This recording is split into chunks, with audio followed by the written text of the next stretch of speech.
mulți ani, Vasilică, hai ridică paharul sus. Printre râsete vechi de prieteni, astăzi timpul e în plus.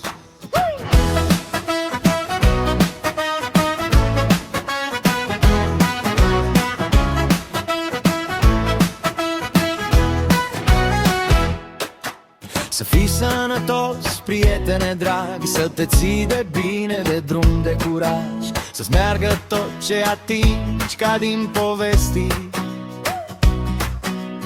Să trăiești tot ce visezi, tot ce dorești. Oh, la mulți ani, Vasilică, să ai tot ce îți dorești, cu Ana ta frumoasă lângă tine și cu îngerașii tăi cerești. Achim și Antonia, zâmbete-n zori, la mulți ani, prieten vechi, trăiește de 1.000.000 de ori.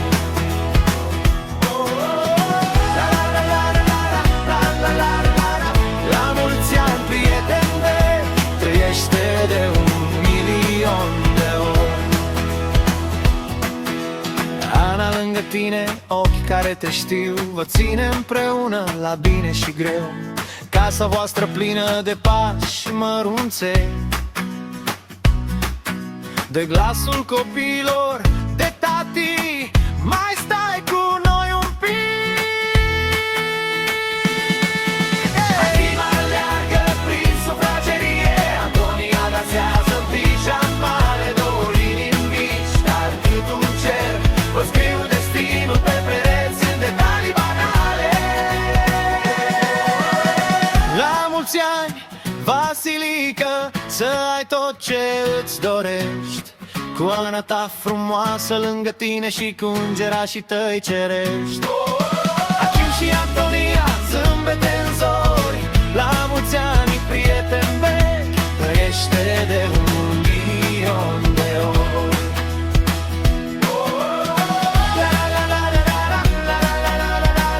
La mulți ani, prieten vechi, trăiește de 1.000.000 de ori.